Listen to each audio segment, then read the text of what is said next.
Good morning, everyone. Good morning, good morning, good morning, and welcome to another Saturday Live here with Love Beyond the Walls. I am your host, Nicole Ray, and I am very, very excited to be with you. Listen, I know you all are just tuning in with us. Good morning, good morning. Please feel free to get on in them comments, okay? We want you to like, we want you to share the broadcast as we're having this conversation today. We want to encourage you to comment during the session. And I am so looking forward to today. Now, I'm going to just go on ahead and tell you, y'all, I've been at a holy convocation Wednesday, Thursday, and Friday. I've been shouting and dancing, and my voice is tired, but I believe God is going to give me what I need to be able to push through on this conversation on today. But go ahead, come on, send the people into the room because I have someone today that I'm very excited to be able to introduce. Now, I put on the flyer Olivia Denton, and then I remembered that the woman of God is married now, and her name is actually Olivia Thomas. And I'm gonna be honest, this morning I was thinking about that, and it kind of made me excited because I was like, man, I've known this woman of God through a whole name change. And that was very exciting to me when you get to see how God works in people's lives and how he brings them over and how he gives them the desires of their heart. Like that was kind of exciting to me. So, yes, the woman of God, her name is Olivia Thomas. She's gonna introduce herself to you. She is known as the brand counselor. So I'm not gonna belabor. Let's bring her up to the stage. Hey girl, hey. Hey girl, hey. Oh my gosh. Thank you for having me. And we've known each other for a while. I think it's been like a decade at this point, which is Hey. crazy. So happy anniversary. Yes. University. um, Thank you so much. So I am Olivia Denton Thomas, the brand counselor. So I say I help you go from hustling to wholeness with brand strategy. I work with what I call founders in high trust industries. So people who require some vulnerability for their audience to actually get a transformation, right? And it sounds fluffy, but there are actually a few industries that are like that, right? So, like your doctor, you need to tell him the truth. Your lawyer, you need to tell them the truth.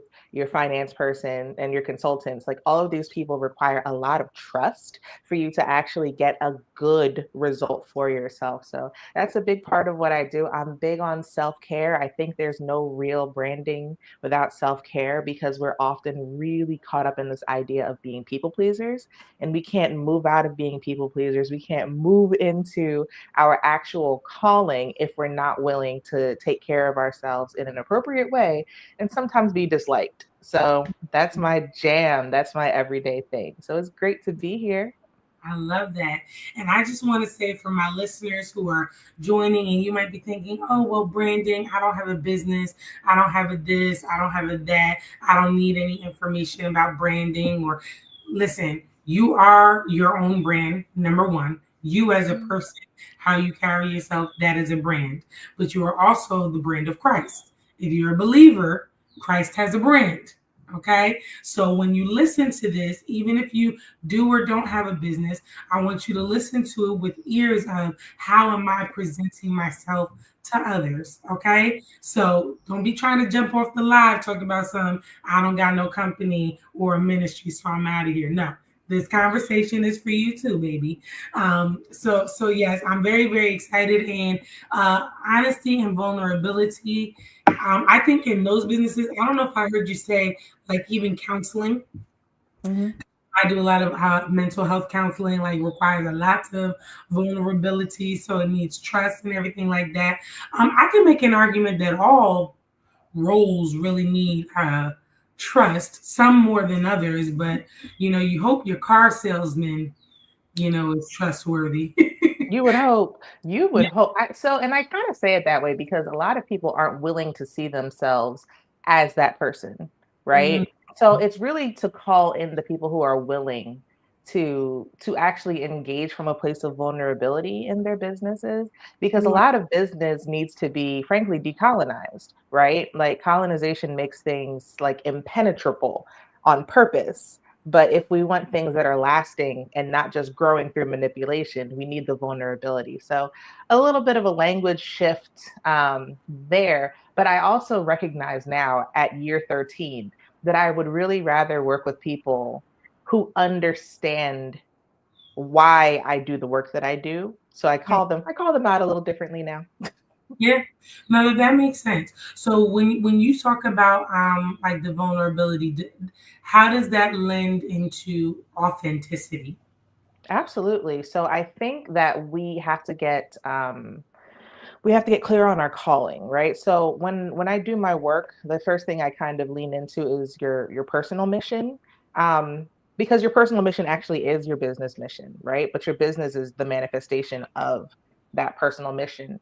And your mission is informed by your calling in as much as you can hear it in the moment, right? So when you can actually lean into being vulnerable, when you ask the questions about, well, what have I experienced in life, what has moved me, what has shaped me, what has been like a, a sound in my ear that I feel like I have to answer, like you can actually talk about that from the lens of your business, right? When your mission is actually shaped by your calling, then your vision is shaped by it too, right?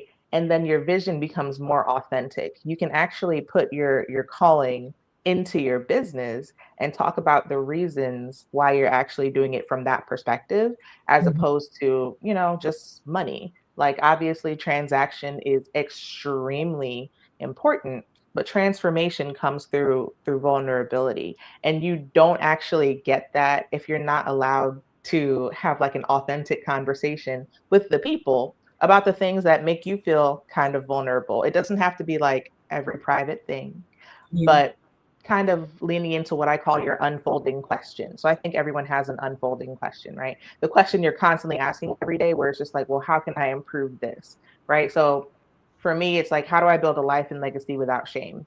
And that comes directly from my lived experiences. That makes me talk to people differently. That makes me help people differently. So like, if we're not talking about what's real, we can never actually get to the real in the work. hmm Yeah, so I said it often like this: you've got to be translucent, not transparent. You know that the for those who need the visual, you got those windows. Some windows you can see straight through, and then some of those windows got that like film on it where it's like you can see, you can make out some stuff, but you don't Yeah. really know what's behind the window. That's what you got to be translucent. They can see some stuff, but they Yeah. don't know all the intricate details of what's No. the window. And some of it's just a matter of knowing who to trust, because some people do get to see straight through the window, but it's not for everybody. So Yeah. all Yeah, of transparency was a weird and hard one for me. mm, Like, especially in the name change, right? Like, I've been a very close to the chest kind of person. And a lot of my branding philosophy actually came through like the change that I experienced in marriage. Because suddenly I had to define myself within a new idea of self. mm-hmm, Um, and what my marriage called for was transparency, and that's yeah, something that I'd never done before, right? Like, generally speaking, if you're someone who is a people pleaser, you're someone who's trying to make sure that everyone around you is like doing well and they're okay and they're happy, there is no room for your transparency. mm-hmm, So probably the first time that I've really experienced someone like calling it out from me was my husband, because he's like, there's no way we can actually partner together well if you don't actually tell me what's going on. So like I had to learn differently what communicating looks like there, so I could create better translucency over here. mm-hmm. Like the timing of it was excellent. It was year 8, you know what I'm saying? New beginnings. Yes, God gotta be on time, don't he? Okay, on time. Always on time. All right, so when we think about this conversation, in the term of like loving beyond the walls, right? Mhm. Understanding that we each are branding ourselves as representative of Christ, brands, if you have businesses, ministries, if you work for a company in some way, shape, or form, we all represent a Mhm. brand. Um, what does it mean to you to love beyond the walls? Yeah, I think a lot of the time we think about we'll often say like love your neighbor as yourself. And for a lot of people, the translation for that is like love your neighbor, right? And then we forget the love yourself part. A lot of the time we're trying to love people doing something that we would never do for ourselves. Mm, And really we need to actually take ourselves into consideration, because if we're not filling our own cup, how do we pour out to another person? But mhm, also if we're not discovering ourselves, if we're not actually taking the time to figure out like not just the rules and regulations of like the church, but like, well, no, who were you actually created to be? There's no way to actually love beyond what you think love needs to look like, right? It's a discovery process. You have to discover yourself first. You have to figure out what God has for you, what's really there for you, and then take it outside, right? And it doesn't look like church work, mhm. right? Like it looks like life work. It looks like businesses. It looks like having a conversation with the kid on the block, right? Like, but you can't do a lot of those things genuinely if you don't actually even know who you are to bring yourself to that conversation. There are a lot of people that are screaming at people, Jesus loves you. And that doesn't mean anything if that's all you're saying, right? Mm. Jesus loves me. How? In what ways? We're supposed to show the love, not just say that the love exists. That's weird. It's just like any relationship. If someone's walking up to you saying, I love you, I love you, I love you, but there's no actual like evidence of love, it's not real. Like we are supposed to be the evidence of love. So that's what that means to me. Yeah, I think that that's great, and you're so right. We are supposed to be the evidence. That's why I said you represent your brand in some way, shape, or form. And words mean a lot. Mm. Okay, words mean a lot, but actions should follow those words. You know, if I say to you, I'm going to teach you something, but I never teach you or I never show you the thing that I said I was going to teach you or show you, then what does that mean? How does that help you? How does that help you grow? How does that help you build? So while maintaining the confidentiality of your clients, can you talk to us a little bit about just over your 13 years in branding, marketing, all of that? Like, what are some of the common walls that you see people deal with when it comes to branding and putting themselves out there? Yeah, people don't think they can be themselves. There's always this question of what persona they need to put on in order to actually show up in the world.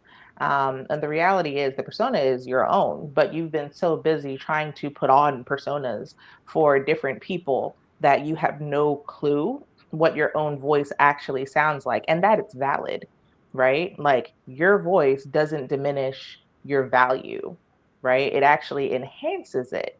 People Mhm. often kind of lead with their value. I can do this, I can do that, very feature focused. And that's great. I understand, like, because that's what you lead with, like for other people to think you are something.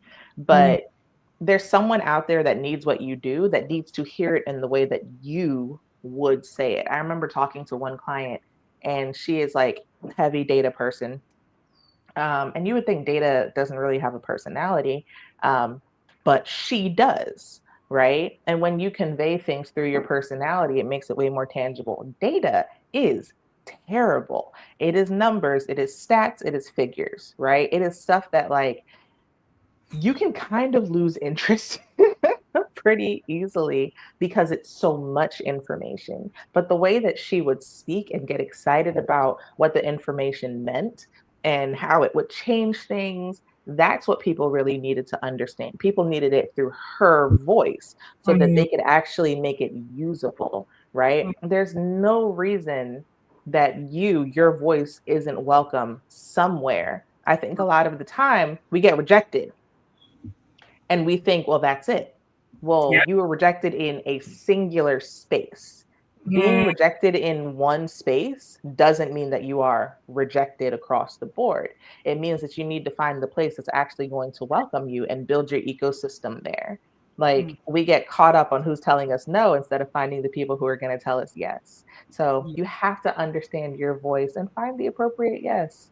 Yeah. That makes me think, I feel like a lot of that issue you just described with the rejection and, kind of turning it into an issue where it's not just a singular circle that said no and being able to explore. I think that starts at childhood. One of the things people, need to understand when you talk about branding or putting yourself out there in any capacity, right? Hmm. A lot of things start with how you were brought up. You were made to feel like you didn't have a voice growing up. That is a wall that now in your adulthood you have to fight through to tear down, because here's the reality. We all have a testimony. We all have something that's going to minister to someone. And, I generally say, whether you're going to influence one person or a million people, only God knows how many people you're actually called to have that great impact on. But you Yeah. never know who that person is that you're going to have that great impact on. You know what I'm Yeah. saying?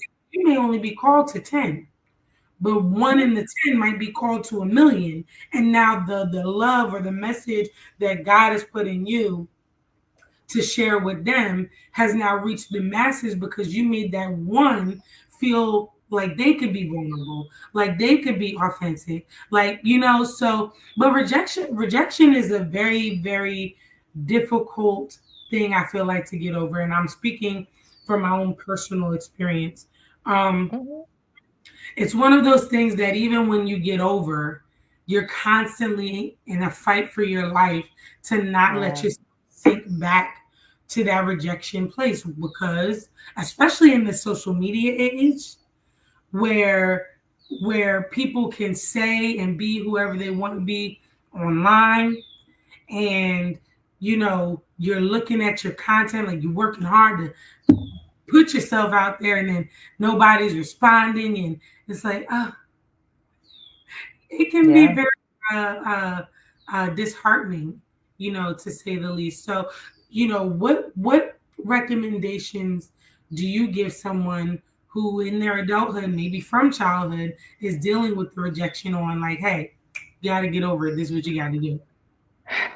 Yeah. So you know, so for some people experience something that's very intense called rejection sensitivity dysphoria, right? Where you experience rejection and it shuts down your nervous system Mm, um, in a way where, you fight, you flight, you fawn, you freeze, right? Like you move in the direction of self-preservation instead of in the direction of actual exploration and risk, right?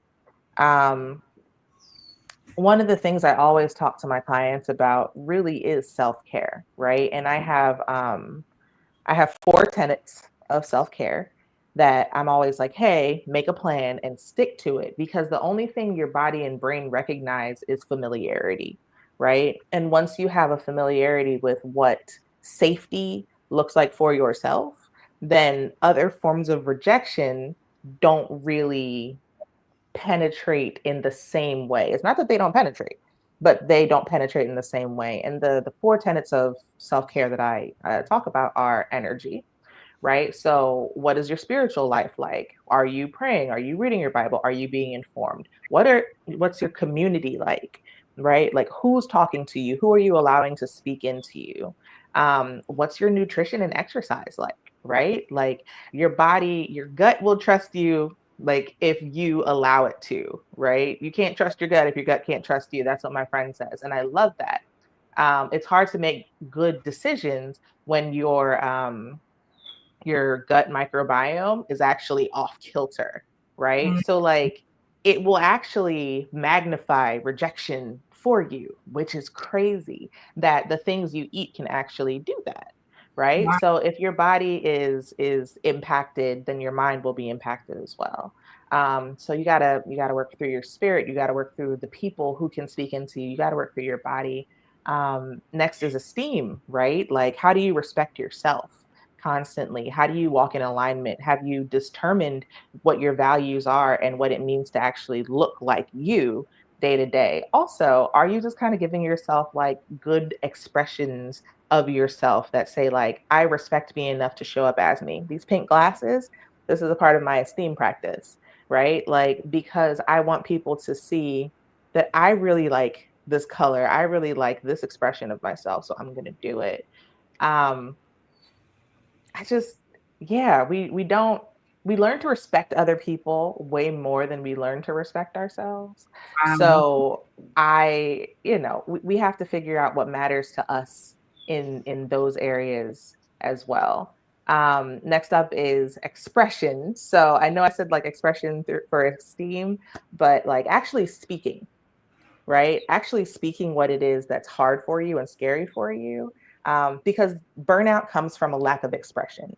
Like if you don't express, or if you don't come to a place where you physically express what's going on, then your body thinks you're always in danger and you never move past it. And then lastly, there's experience. I think when we think of self care, we think about bubble baths and shopping and all those fun things. That is the last step, never the first.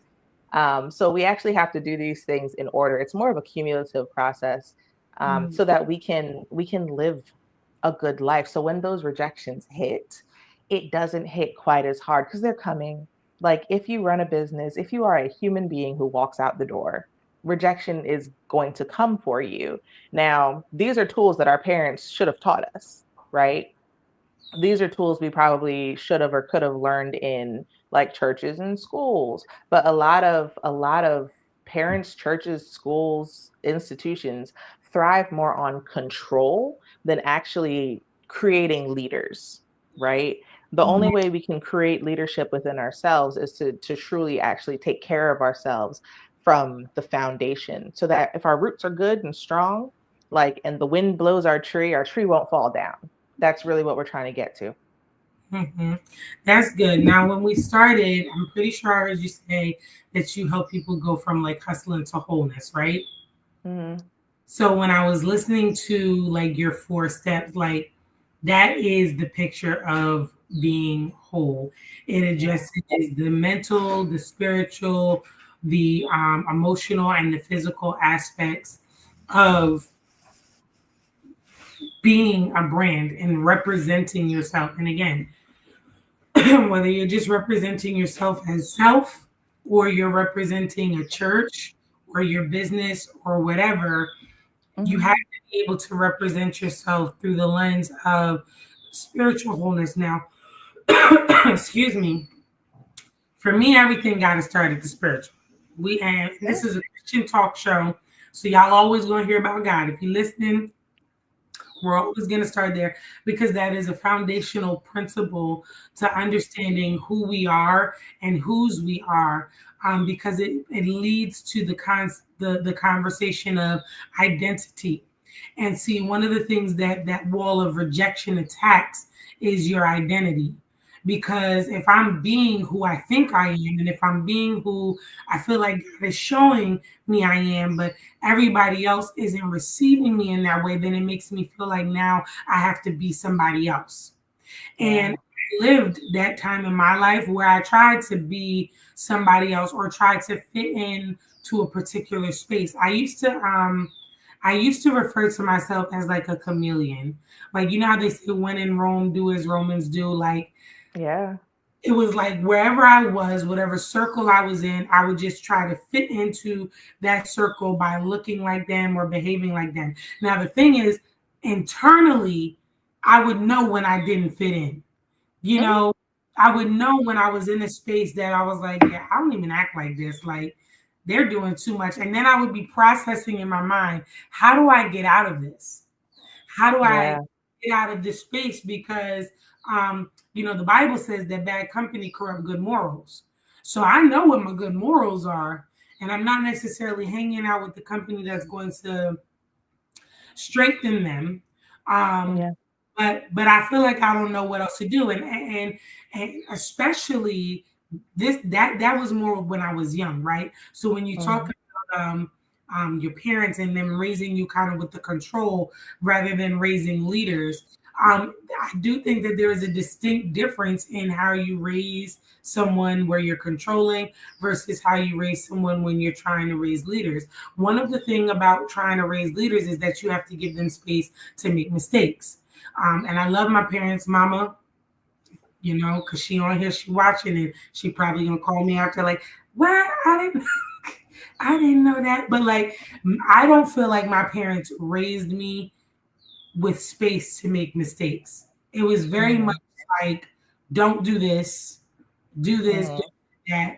Um, I did make mistakes, and I would say of my two parents, I think my mom was the more gracious one when I made mistakes, but my dad Mm-hmm. was very stern.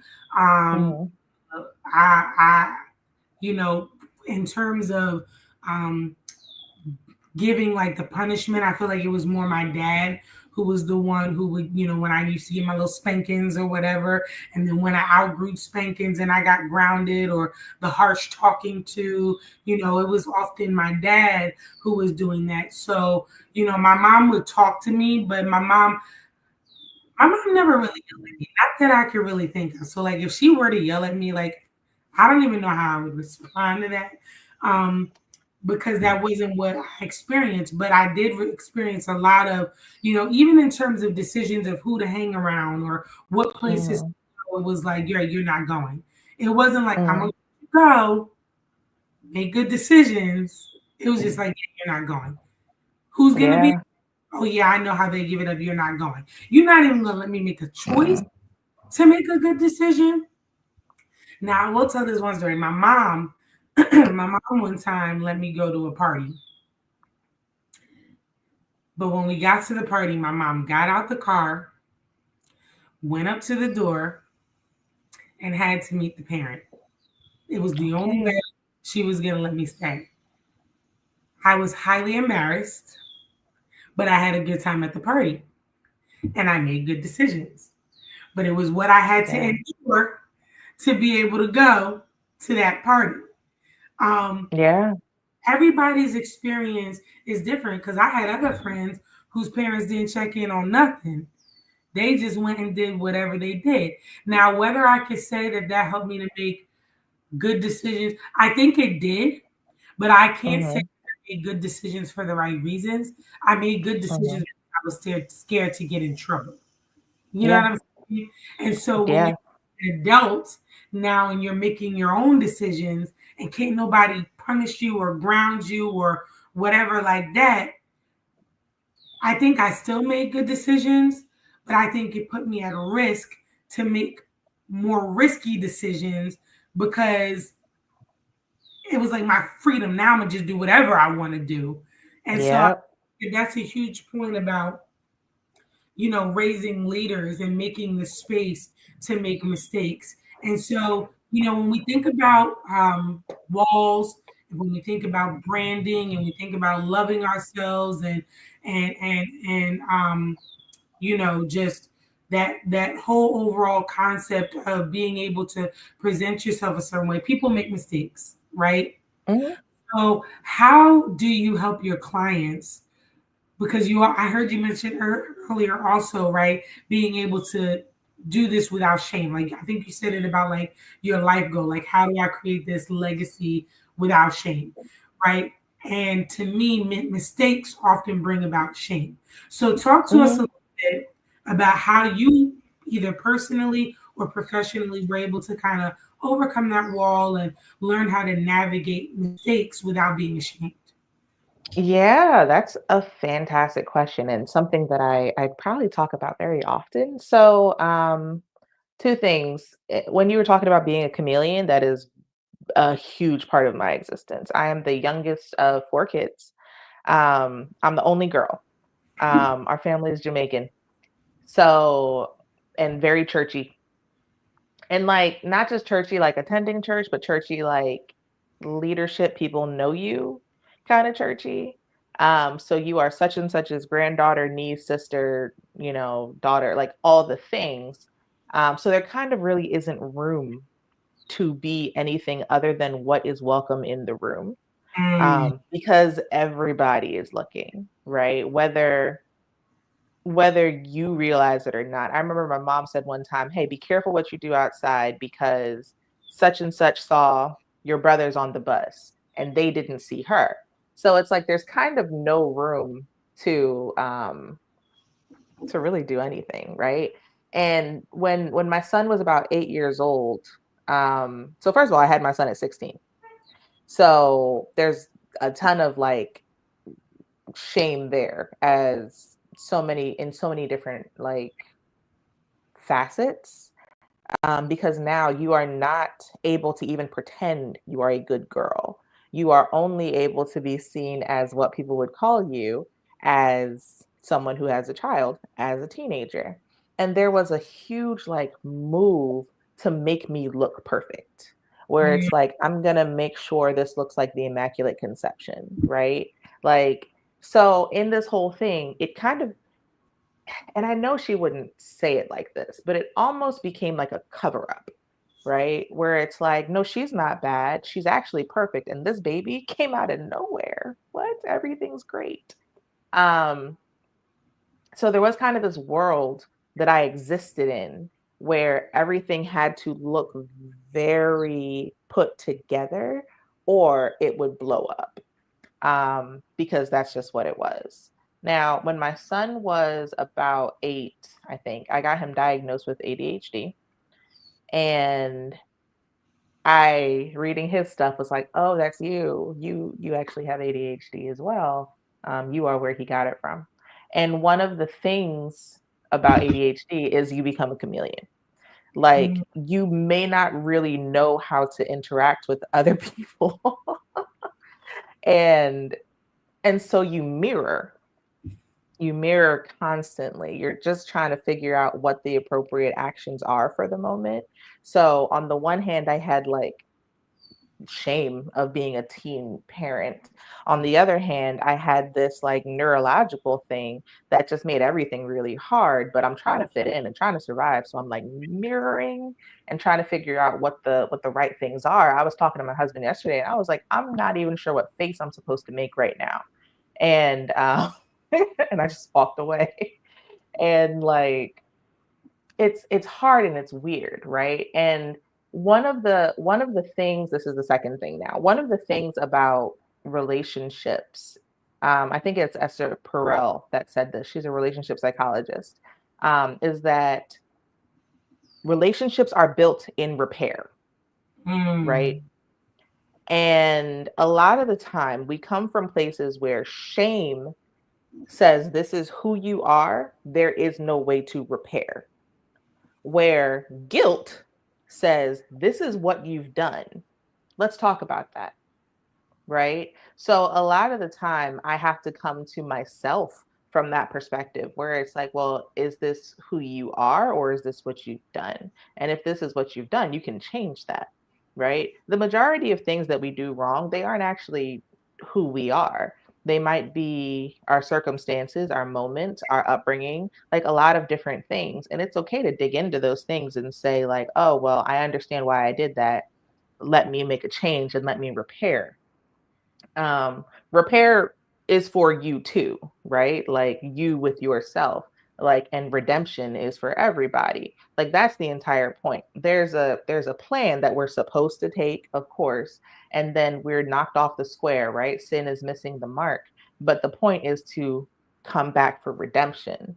mm, And because we are what we are, we're not always going to leave it at the altar, but we have to what, come back for redemption. And the way mm, that we can do that is because God is stable and he wants repair, right? mhm, Like he is staying where he is. So we almost have to like remember to be that with other people and mm, remember to be that with ourselves and really like reflect God's character in that way so that we don't get stuck in guilt and shame. Guilt, again, it's not bad, but it's not supposed to stay with you. Shame is saying you are bad. That's definitely not supposed to stay with you. So, mhm, remembering to repair, it creates a stronger connection because when you can actually repair with someone, that means that they're safe to make mistakes and grow with. The only mhm, way we actually grow in this life is by attempting, finding the mistakes, and figuring out where to strengthen, Mm-hmm. right? The chain's going to stay weak unless we figure out, oh, wait, we need to strengthen in these areas. And that's always the point. Repair is really the way that we move out of shame. Mm-hmm. Mm-hmm. Mhm. Yeah, I love what you say because again, foundationally, the scriptures tell us that God is the repairer of the breach. So any area that we need repair or healing or anything like that, God is willing and He's able to repair those things. And I love what you said. The differentiation between guilt and shame is kind of like the difference between conviction and condemnation. Like Yeah. conviction and guilt go together because conviction is, hey, you wasn't supposed to do that. You have that guilty feeling. Let's address that. Why did you do that? How do we make sure you don't do that again? You know that Yeah. wasn't the right thing to do. We're not gonna, and we don't gotta make everything so super spiritual, but like there is just right and wrong. Like Mhm. good and bad. Mhm. Um, then there's that shame, and to me, shame is where people get into that condemnation. That woe is me. I can never do right. I can never get right. I always act like this. I'm never going to stop acting like this. And what we Yeah. need to understand is that conviction comes from the Holy Spirit. So when you Mhm. feel that's the Holy Spirit nudging you on the inside, like when you feel shamed, that's Yeah. condemnation, devil telling you, see, you can't never do right. You can't never be. Oh, you thought you was that? Oh yeah, that was a lie. And it's a manipulation tactic that Mhm. actually uses to keep you from getting. And here's what I'll tell people: the way you stay out of shame is by responding to guilt the right way. Mhm. Often people feel guilty and they do nothing to correct the behavior or they do nothing to correct the action. They don't want to repent. They don't want to apologize. They don't want to stop doing that thing. And then that's what it's like. You keep piling guilt on guilt on guilt on guilt on guilt. And then it's like, how could you not feel ashamed? It's hard not to think that's who you are when you're not doing nothing to stop doing it. And then makes Yeah. it easier to believe that that's who you are. No, it's still just a guilty thing that you're not Mhm. addressing. Mhm. You're still feeling guilty because you're not addressing it. And God's going to keep bringing it up until Mhm. you address it, but it doesn't Mhm. make who you are. So I Yeah, feel and we have to be and have good community as well, right? Like healing happens a lot of the time in community. Like we have each other for reasons. That's why we don't forsake the assembling of ourselves together. It's not just so we can be in church on Sunday, but so that we can actually have space and room and like people with which to heal. Because there was a period where like I was very stuck in shame because there was nobody to tell me that I didn't have to be, right? Like everything that happened was like, well, this is just who you are anyway, so like this is just what I expect of you. Now it was quiet shame because in front of them I tried to act as perfect as I could, but the language was still, this is what I expect of you. So in the quiet I did what I needed to do or did what I felt that I could only do, right? Because it's what's expected. It's not going to shock anybody if I come back around and something crazy happened, because right, all you're telling me is that like this is who I am. So if this is who I am, then yeah, I can pretend in front of you, but you're not really going to be surprised if I come back and something else is happening. Like it's just a spiral. It is a downward spiral. And like we need to give other people the room to not be okay. mm-hmm. Like we have a we do a lot of spiritual bypassing, where it's like, well, God's gonna do it, but yeah, okay, God called you to be a part of the doing, like, and that's okay. Yeah, like like you actually are accountable, um and responsible for some of the doing, right? And we can't just look at our kids, our friends, anybody who's around us and say, well, God's gonna fix them, but I can condemn them. Like it doesn't really work that way. And eventually, change did come for me, but it was because I was around people who were like, yeah, no, God's forgiving. Like he actually loves you. He doesn't just want to send you to hell. I've been a believer. I was raised in the church. Um, I became a believer when I was 15, when I was pregnant, but I became a follower later on. Mm-hmm. Like, I began to trust God differently later Mm-hmm. on because I understood him not as like the punisher and Jesus as like just the savior, but like understanding, the Godhead, the triune God, and that this character, this love and this justice are two sides of the same coin, but really love is the focus. Mm-hmm. Like, justice is a byproduct of not doing what you need to do, but the focus is really love. So then it's a question of, well, what does love look like from me to other people so that they can continue to see that love and not sink in shame? Right? I had a conversation with somebody about worthiness the other day. I'm constantly having the conversation about worthiness. And they were like, I didn't realize I'd been sabotaging myself this whole time because I didn't think I was worthy of good. And it's just like, you were literally made for it. Like, but you're being obscured constantly, right? Like, it's okay. Like, the bad things happened and they were bad. But guess what? Like, you are not. Like, you can actually come out of it. Mm-hmm. Yeah, that's so true. We are made for good, and that's a beautiful spin because when He created the earth, He said it is good. It's good. Yeah. Yes, and He said it is good. You know that darn devil just couldn't let good be good, but we were created for good. So I love that. Now, before we get up to our time, something you said earlier sparked, and I'm gonna just say the word and let you go with it where you go. Okay? Okay. I don't got no question. I'm gonna just say the word and you just respond to it with whatever Okay. in your spirit to say. Okay? Okay. Accountability. Listen, I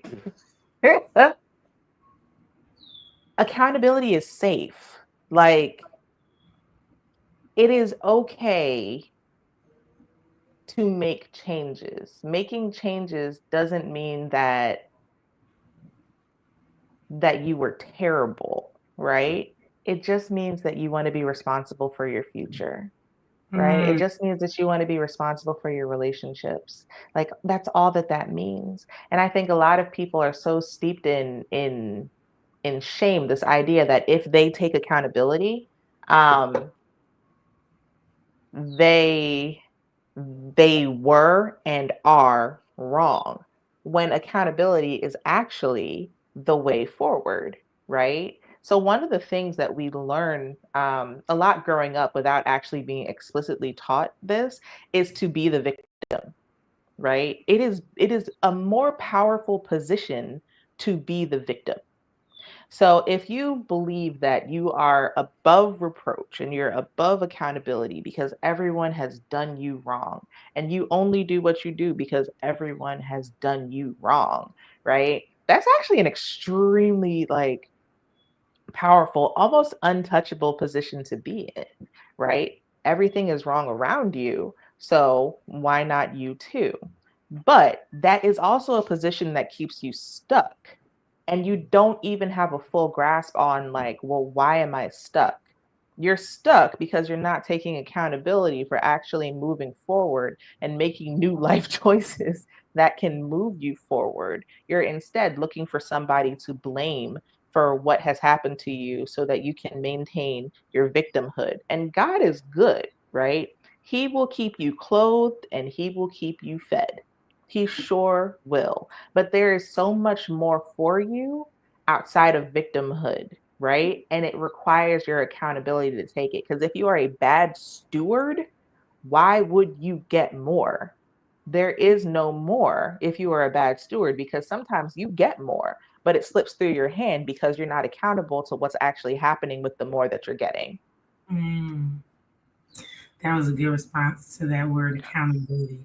I think, you said something there that reflects for me in my own context. So while some are raised to kind of embrace that victim kind of, well, this happened to me, so this is how I respond, and it's like a justification for their actions. I think I was actually raised the opposite.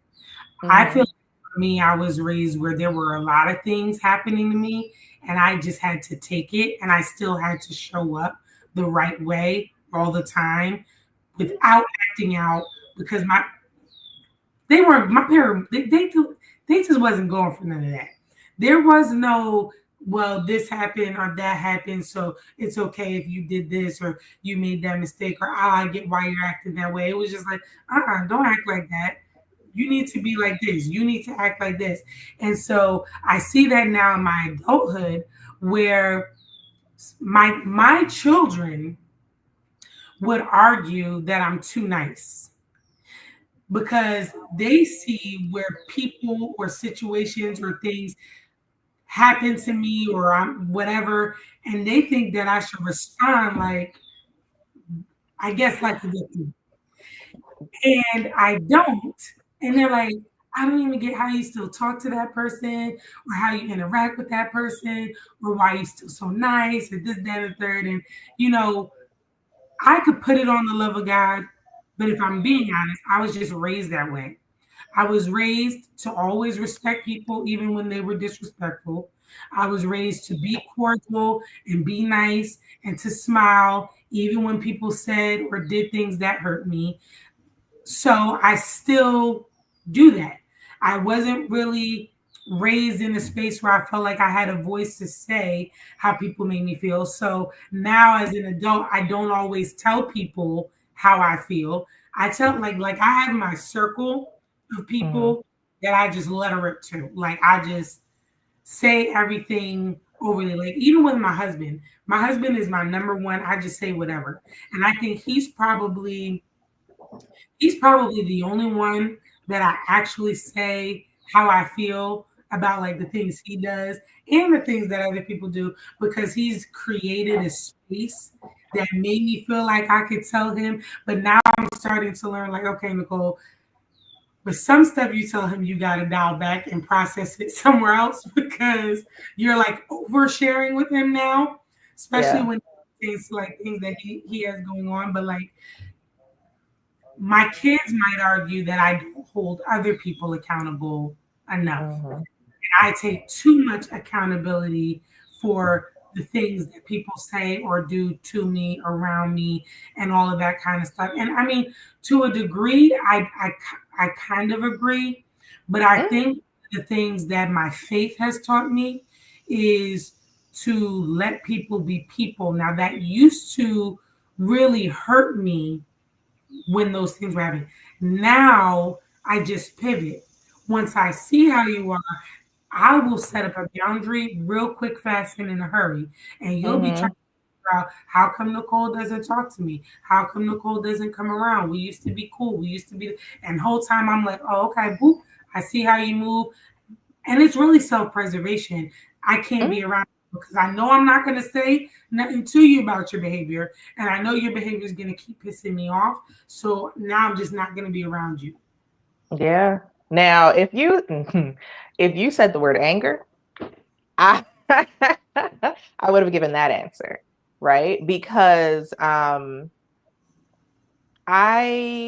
am that person where I didn't have an understanding of how to create clear boundaries or how to like be a person who had righteous indignation like seriously until I got married and my husband was just like, no, you can be angry, like it's okay, let's practice, right? And in the same way there are some like things where it's like, all right, go process elsewhere and bring this back.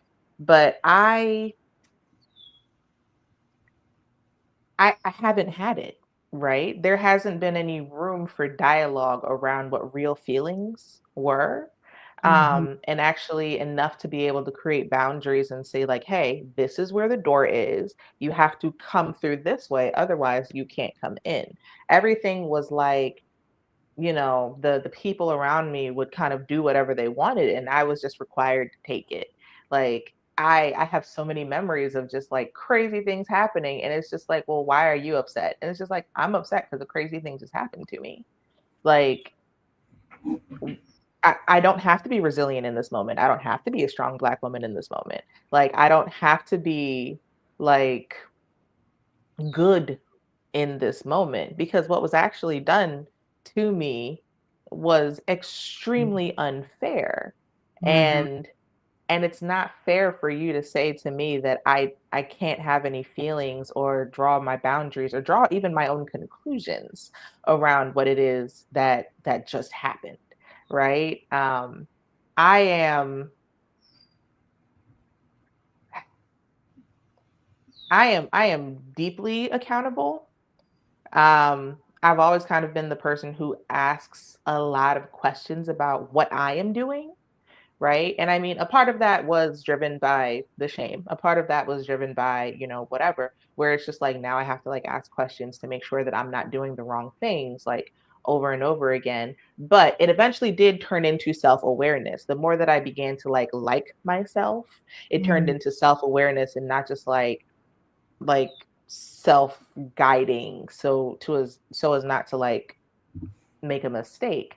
But the more that it transformed into self-awareness, the more I realized like, okay, the only way this really works is if I create clarity around what I can and cannot take. And the only way I can create that clarity is to actually get angry. Like, something has to feel like something. You can't just be numb all the time in the name of making sure that everyone else is okay, because Yep. you're not okay. You're literally bleeding, but you can't feel it because you've had to numb in order to survive. Eventually, that survival that you think you're doing, like, you're just dying slowly. Yep. Like, I have died 1,000 deaths very slowly because anger was not welcome, because clarity, because boundaries, because space to actually be a human who makes decisions wasn't welcome, because those decisions that were made were considered disobedience. Disagreement is not disobedience, they are very different.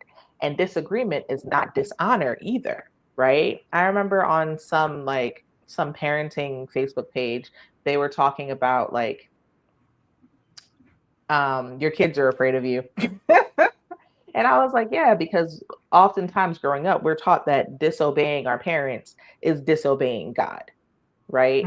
And sometimes, because our parents are people, they are fallible, they are just humans. Disobeying our parents is not disobeying God, because God might have actually told you to do something that they couldn't hear, right? And that's okay, and that's real, right? And you have to be in tune with God enough to be able to kind of draw that line, obviously.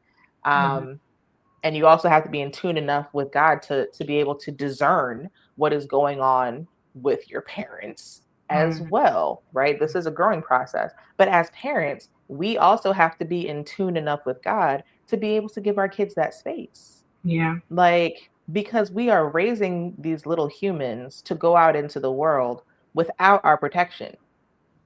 So they're going to meet people like us. And then what? Like, Yep. yeah. No, I Yeah. mean, you. The one thing is, I'll say, I don't think that as a body of people that we found a balance yet, because I do think that culturally,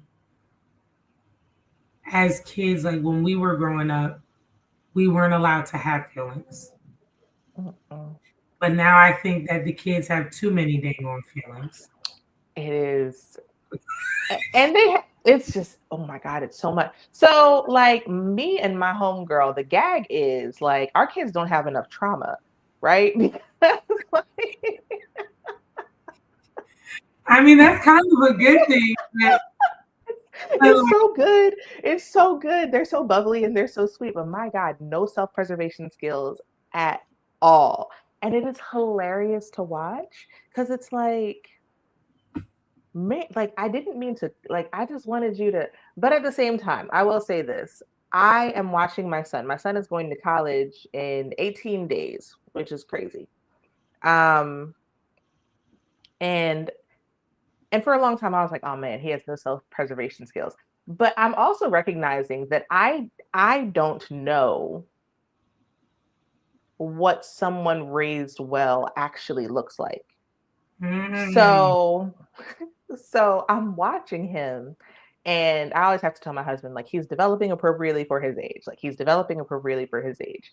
Like, I'm watching him and I'm saying these things, and in the back of my mind, I'm like, oh my God, like, what if something is like wrong and he doesn't really understand things? But, we were talking about school and all the things that need to get done. And I'm watching him take it over. And I'm watching him find the scholarships and make sure that the things are paid for, because money is a real thing and you don't want to come out of school with debt. Like, all the things that I have said that were real and protective amidst not giving him trauma. Like, that didn't seem like they were clicking. They are actually clicking. And I'm learning a lot in that, right? Because we only get to live once. So we don't get to like experience a lot of these things over and over again. A lot of these things are the first experiences for all of us. So to see him without the trauma that I had, obviously he has whatever he has. And kind of like see like glimpses of like, oh wait, he can thrive. It's incredible. It's incredible. And I have to mind my scaries around the whole thing. Yeah, it's wild. Let me encourage you as someone who has sent one into the world already, who I'm gonna be honest, I thought she could do it. Others didn't think she could do it, but she did it. I do believe, when they say train up a child in the way that they go when they older, they will not depart. Like, our kids really do learn. They listen. Yeah. Trauma, no trauma. We do the best we can with our kids. Our parents did their very best with us, and look at how we turned out. You Yeah. know, so at the end of the day, they all God's children anyway. We God's children anyway. And God is really the one who has the biggest job to do to make sure we get where we got to get. So he is going to be in good, great hands with the Lord, Yeah. and be encouraged that I'm sure he is going to do great. And he may not, because our definition of self-preservation is different than their definition of self-preservation. Yeah. That doesn't mean he doesn't have it. He just has a different definition of it. So we bless the Lord for the fact that we've been able to raise trauma-free children. Hallelujah. Amen. We bless you. So really quick, we're gonna get ready to wrap up. Are there any final thoughts that you want to share with the people in the way of, just overcoming the walls that might hinder them from building their brand? And then after you do that, you can just tell people how they can stay connected with you. Yeah, yeah. So my shirt says grit, grace, and gratitude. I think that's important, right? Because a lot of the time we get into these spaces where we're doing something new and we don't have the context for it, so our brain starts to freak out. But like, we have to have grit, hold on. We have to have grace for ourselves, grace for other people, grace for the process. We have to kind of be forgiving, lenient, and we have to have gratitude. Like, be thankful for the fact that you are in the process at all, and just like so many different things around you, because you're gonna get there. Like, everything's a process, and you have to keep showing up for the process, no matter how weird or hard or awkward it looks. I always tell my clients, take awkward action. So take awkward action. Awesome. All right. And how can they stay connected with you? I am on LinkedIn, Instagram, Threads at the brand counselor. That is me. Yep, that is where I am. And I would love to connect. I do a live every Wednesday. I have a lot of different offers that can help you to build, grow, share your brand. And I just want to be your best brand friend. So let's do this. Awesome. You can also catch her at the braincounselor.co. If you have any questions, if you need to hit us up, you forget, what did you say? Please hit me up so I can get you in contact with Woman of God so we can get your brand all the way together. As always, I just am so grateful for you all tuning in and checking with us. Stay connected, like our page, subscribe to the page, share the page, tell somebody to tell somebody, go back and rewatch it because you might have missed a nugget. that might help just shift you into your next. So you can always stay connected with me at Nicole Ray Skinner. You can also check out my website, NicoleRaySkinner.com. I do mindset coaching, grief coaching, counseling, all of that kind of stuff like that. And that is necessary when you are trying to break down walls. So again, I'm so grateful for you all being here. Thank you so much, Olivia, for being on with us today. And it was good to see you. So good to see you. Thank you so much for having me, friend. Of course. All right, everybody. So thanks for tuning in. It was good to see all of you online today, and we will see you next week. Talk to you later. Bye.